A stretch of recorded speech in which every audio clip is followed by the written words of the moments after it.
Maintenant, pour entrer dans le vif du sujet et sans monopoliser la parole, mon propos tournera autour de 3 points ce matin et je vais essayer d'être relativement bref. Le premier point, c'est notre identité. Qui sommes-nous? Le deuxième point, c'est notre contribution à la vie du parti.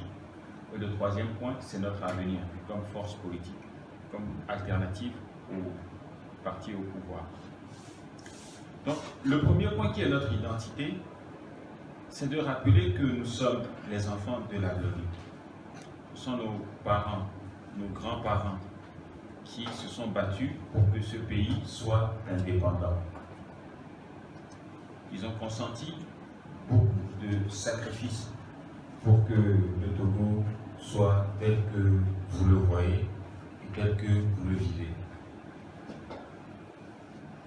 En 1958, nous avons remporté les élections législatives, à l'issue desquelles nous aurions pu proclamer l'indépendance immédiatement et demander à nos amis les Français de s'en aller. Le très vénérable Sylvanus Olympio, dans son infinie sagesse, a vu que ce serait prudent de plutôt faire une transition pacifique vers l'indépendance. À cette époque-là, le Togo avait environ 800 millions de francs de dette. 800 millions de francs de l'époque, c'est beaucoup d'argent aujourd'hui. Je n'ai pas encore eu l'occasion de voir en francs constants combien cela fait maintenant, mais c'était beaucoup d'argent. Et il a mis un point d'honneur pendant ces 2 ans-là à payer toutes ces dettes et à nous préparer pour qu'on soit vraiment indépendant. Indépendant politiquement, indépendant culturellement, indépendant économiquement. Donc, il ne s'agissait pas de simplement prononcer l'indépendance politique pour dire on est indépendant, faire de beaux défilés et puis c'est tout. Il fallait être indépendant économiquement. C'est pourquoi il nous a désendettés et pendant cette transition, il a commencé à préparer le Togo à démarrer son indépendance économique également. Culturellement, il n'a point besoin de le mentionner. Il est un des rares chefs d'État que le Togo ait connu, que l'on voyait souvent porter des pagnes traditionnelles. Il avait l'habitude de temps en temps de porter des pagnes traditionnelles pour rappeler qui il est, d'où il vient, ce qu'il est. Donc aujourd'hui, nous avons signé un accord avec le parti au pouvoir, le parti UNIR. Cet accord que nous avons signé en 2010, depuis que nous l'avons signé, les gens disent que nous sommes devenus UNIR. Les gens d'UNIR même aussi disent qu'ils nous ont avalés, que nous sommes dans leur ventre, que nous sommes UNIR aussi désormais. Nous disons que nous avons notre identité qui nous est propre, qui est la gloire. C'est ce que nous sommes. Vous savez, si vous allez dans la forêt, et que c'est un exemple que j'aime à donner, vous allez dans la forêt et que vous voyez le lion qui est en train de marcher côte à côte ou bien bras dessus, bras dessous avec la biche, vous devez vous demander qu'est-ce qui s'est passé. Et ce qui s'est passé, c'est que le lion a décidé de ne plus manger la biche, et la biche aussi ne fuit plus le lion parce qu'ils ont signé un accord de paix. En aucun cas, ça ne veut dire que la biche est devenue un lion et que le lion est devenu une biche. Chacun garde son identité, mais nous coopérons, nous travaillons.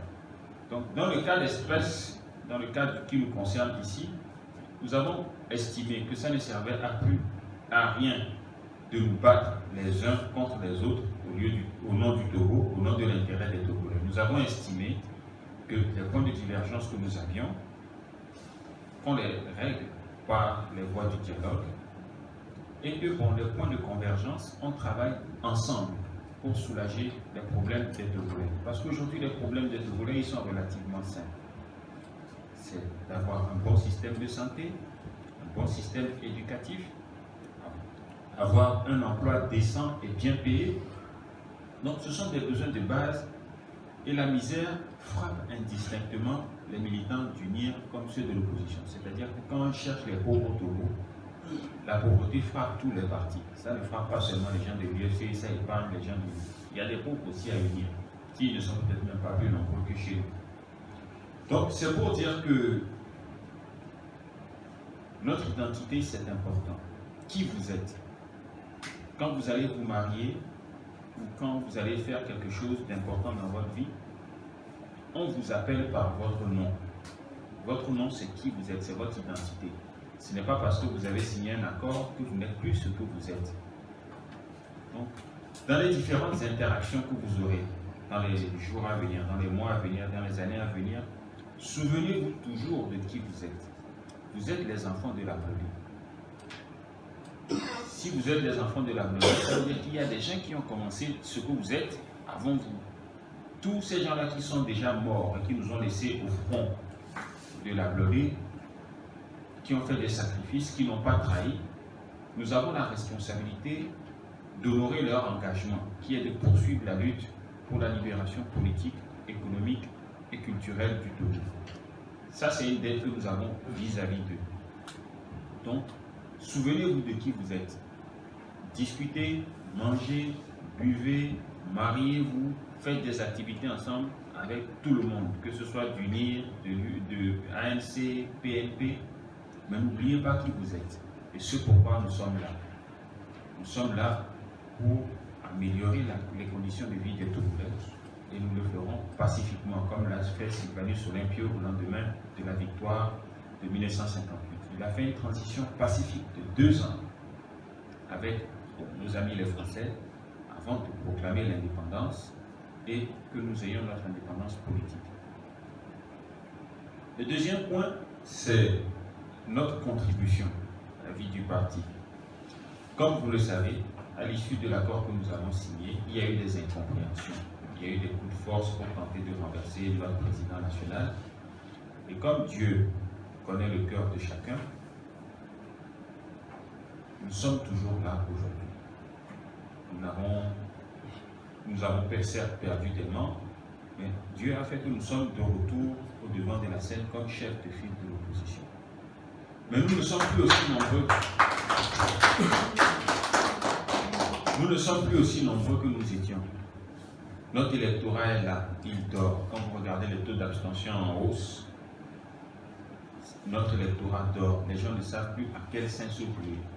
On va encore faire la politique pour qu'on vienne nous taper, ou bien on va encore faire la politique pour perdre notre emploi, être affecté au fin fond du Nord, ou bien dans des zones hostiles à la vie humaine. Donc les gens ont beaucoup de réserves pour s'impliquer dans la politique. Et la politique aujourd'hui est devenue une affaire d'argent. Si quelqu'un se présente pour être candidat, on suppose donc qu'il a beaucoup d'argent, qu'il doit en laisser une partie, parce que c'est la mauvaise habitude que nos amis du NIR, et je ne dis pas ça pour les insulter, hein, ils font la politique de leurs moyens, ont mise dans le pays, qui est de distribuer beaucoup d'argent dans les périodes électorales. Nous, à l'UFC, comme vous devez le constater, et comme ceux qui ont été aux législatives l'ont constaté, nous n'avons pas les moyens d'État, nous avons des moyens dérisoires. Mais nous sommes plus nombreux et nous avons la motivation à changer notre destin. Donc la contribution de tout un chacun de vous au niveau des fédérations, au niveau des sections, des sous-sections et même des petites cellules du parti est importante. Il y a 3 circuits importants sur lesquels je voudrais vous entretenir ce matin sans prendre beaucoup de temps. Le circuit financier, le circuit de l'information et ensuite il y a les projets. Le circuit financier il est relativement simple. Il s'agit